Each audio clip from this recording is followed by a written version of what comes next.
पृथ्वीराज की हार के कारण।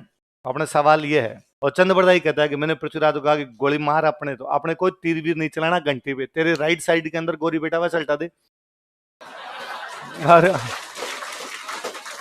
पृथ्वीराज ने कहा मेरे को क्या पता कितनी दूर बैठा हुआ है, तीर संधान करने के लिए ध्यान होता ना, इतनी दूर ये इस पर ही है। उसने कहा मैं बताता हूं तुझे, 4 बांस 24 गज अंगुलष्ट प्रमाण, ताऊ पर सुल्तान हैर मत चुके।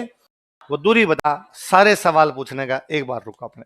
हसन निजामी कहता है कि पृथ्वीराज को पकड़ लिया गया और पकड़ के उसको अजमेर का राजा बनाया गया। कुछ समय तक उसने गोरी के अधीन शासन किया और बाद में उसको वापस बगावत करता है। इस बार पुनः पकड़ा गया और पकड़ के उसको मार। ये तुर्कों की तरफ की हिस्ट्री है ना, वो ये सुनाते हैं। अपनी तरफ की कहानी लिखता है चंद्रबरदाई। कौन लिखता है? चंद्रबरदाई कहता है कि भाई साहब पकड़ा था, हम हारे थे युद्ध, हारने के बाद पकड़ा उसको, पकड़ने के बाद ले गए गजनी। कहाँ ले गए? और गजनी ले जाके वहां पे गोरी के सामने पेश किया और गोरी ने कहा कि आंखें नीचे ही। पृथ्वीराज ने आंखें नीचे नहीं की, इसलिए उसने आंखें निकाल ली। उसने कहा अच्छा मेरे सामने आंखें निकाल निकाल के देखता है, आंखें निकाल लो, इसकी बारी। आंखें निकाल ली, जेल के अंदर बंद कर दिया।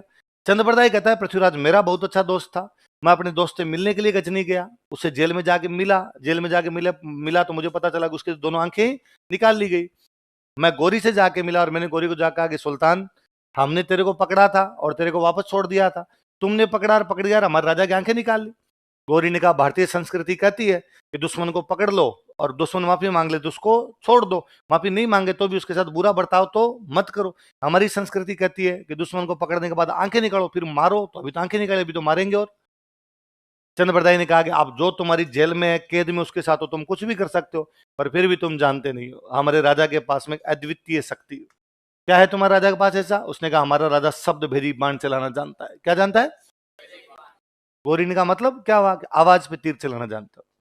गोरी ने कहा मैं मिला सुबह से भाई साहब, जिस आदमी की आंख नहीं है, जिसको दिखता नहीं है, और तुम कहते हो वो आवाज पे तीर चला देता है, ऐसे कैसे हो सकता है?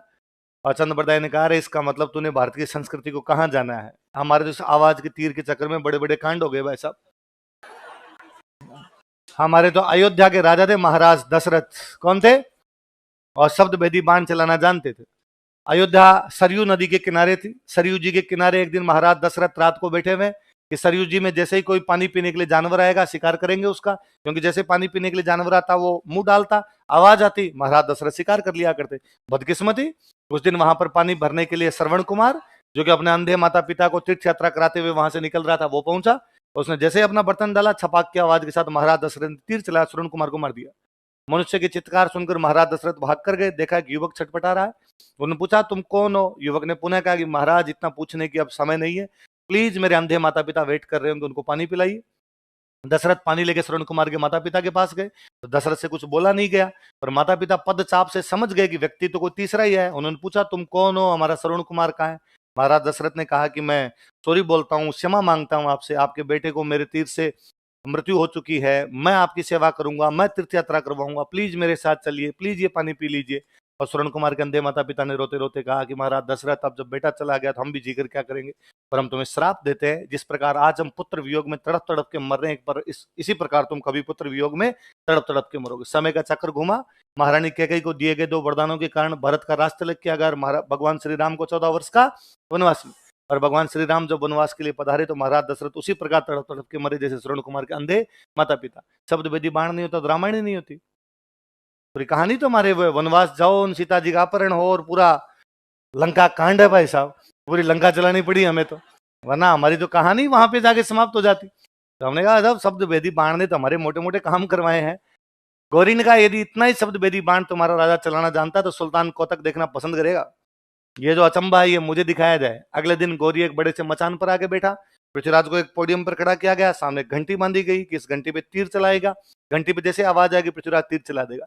और चंद्रबरदाई कहता है कि मैंने पृथ्वीराज को कहा कि गोली मार अपने, तो अपने कोई तीर वीर नहीं चलाना घंटी पे, तेरे राइट साइड के अंदर गोरी बेटा हुआ चलता दे।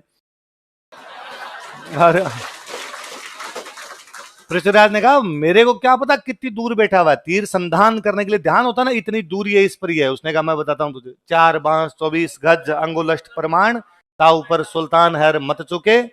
वो दूरी बताता, 4 बांस, बांस होता है बांस, 4 बांस लगा दीजिए, 24 गज, गज होता है फुट, गज अपने बोलते हैं, 24 गज अंगुलाष्ट और 8 अंगुलियां, 4 बांस लगा दे, फिर 24 गज और 8 अंगुलियां, इतने के ऊपर सुल्तान बैठा हुआ है। हे चौहान चूक मत जाना, और पृथ्वीराज चुका ही नहीं, कहते हैं उसने तीर मारा, गोरी को मार दिया।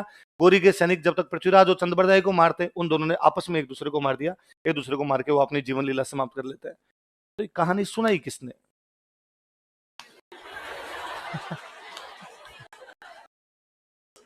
चंद्रबरदाई तो वहां पे मर गया।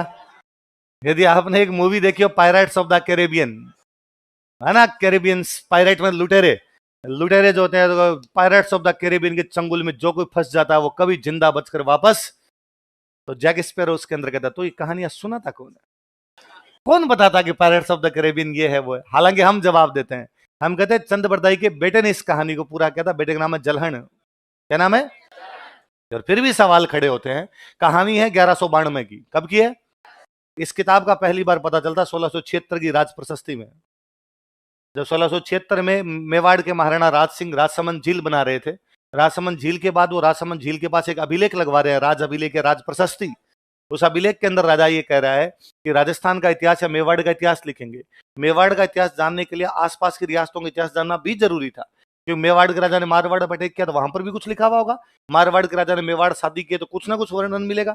राणा राज सिंह ने अपने लोग भेजे कि जाओ जाके इतिहास लेके आओ। एक कोई व्यक्ति जब अजमेर पहुंचा तो अजमेर में उसे एक बंदा मिला, उसने कहा कि मैं चंद्रबरदाई का वंशज हूं, मेरे पास एक बुक पड़ी है पृथ्वीराज रासो, जो कि पृथ्वीराज चौहान की जानकारी देती है।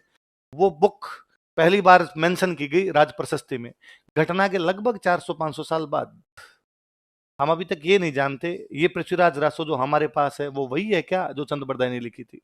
फिर दूसरा लोचा ये है कि पृथ्वीराज रासो की घटनाएं यदि इतिहास की दृष्टि से देखा जाए तो सारी उल्टी पुल्टी, उसने कुछ भी सच्चा नहीं लिखा है। क्योंकि चंद्रबरदाई ये लिख देता है कि जयचंद और पृथ्वीराज दोनों मौसी के बेटे भाई थे, और पृथ्वीराज का जो ननिहाल था वो दिल्ली था, जबकि हम जानते हैं कर्पूरी देवी चेदी की राजकुमारी और अचलराज कलचुरी की पुत्री है।